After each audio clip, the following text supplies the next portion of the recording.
He talked like me. He couldn't remember stuff.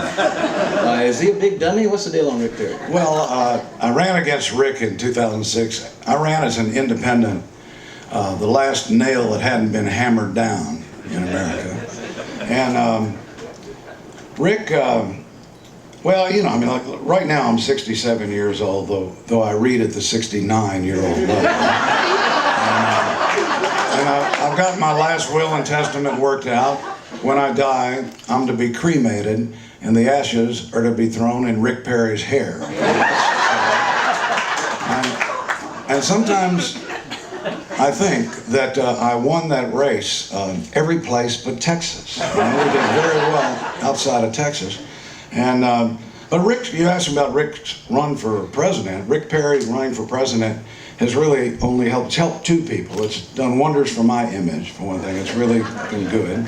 And it's made George W. into a Thomas freaking Jefferson, you know? It's rehabbed him. And I'll tell you what else it's done. It's really made a strange change in the Texas climate, the political climate. So today we have all the Aggies and the blondes are telling Rick Perry jokes.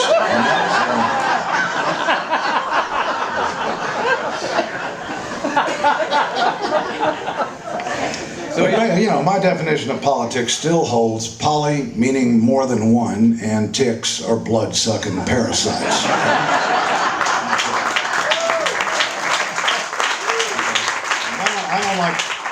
I don't like the Crips or the Bloods. You know, I think there's something better out there.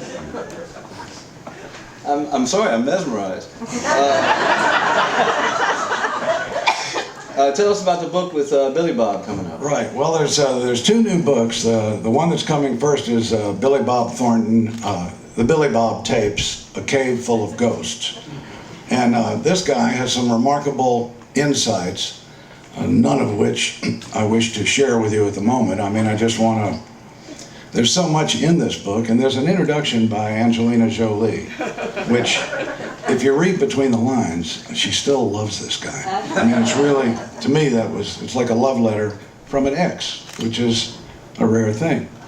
And I kind of produced the book. I was the Jiminy Cricket that kept the thing going, more or less. It's Billy's book, but I dealt with editors, agents, and publishers, and it was very difficult. I mean, you know what an editor is. It's somebody who takes something great and they make it good. Basically, that's what they do.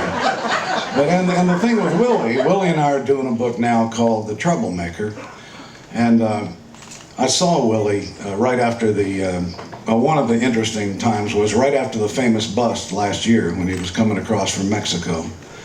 And I saw him the next day, and he just looked terrible. I mean, it looked like he just lost 6 ounces. And later that day was something that was just, will forever be indelibly inscribed upon my scrotum, which was, I'll never forget this, Willie Nelson in handcuffs signing autographs for law enforcement personnel.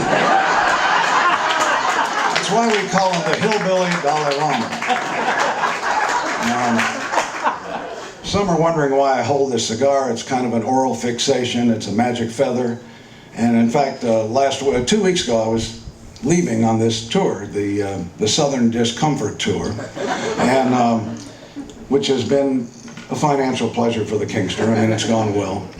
But I was walking with an unlit cigar into the TSA folks, and this lady TSA officer said, "Is that thing lit?" And I said, "To which thing, madam, are you referring?" Which is dangerous to mess with those people. Now, you're going to be around the corner at Proud Larry's tonight at 9 o'clock. We're going to play at Proud Larry's tonight, all the old favorites. You know, in this era that Barbara Jordan warned us about, political correctness drowning our country, to where if a young Richard Pryor came in here tonight, we couldn't make him a big mainstream star in America anymore. We couldn't make Blazing Saddles. But thank the Lord, we still have They Ain't Making Jews Like Jesus anymore, which I will be performing. I and get your biscuits in the oven and your buns in the bed and all that sort of thing. So we'll be playing the stuff later tonight. I did want to mention the tequila. We have a new tequila out, Kinky Friedman's Man in Black Tequila, which is the best Mexican mouthwash you will ever drink.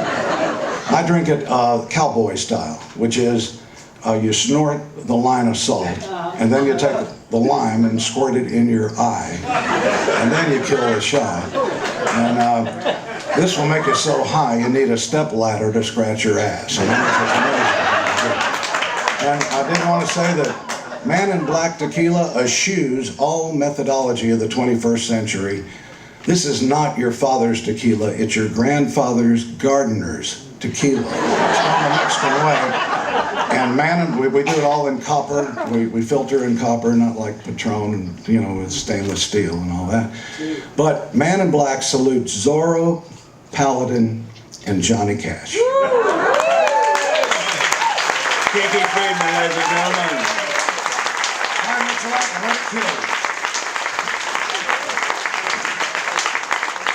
Kinky Friedman.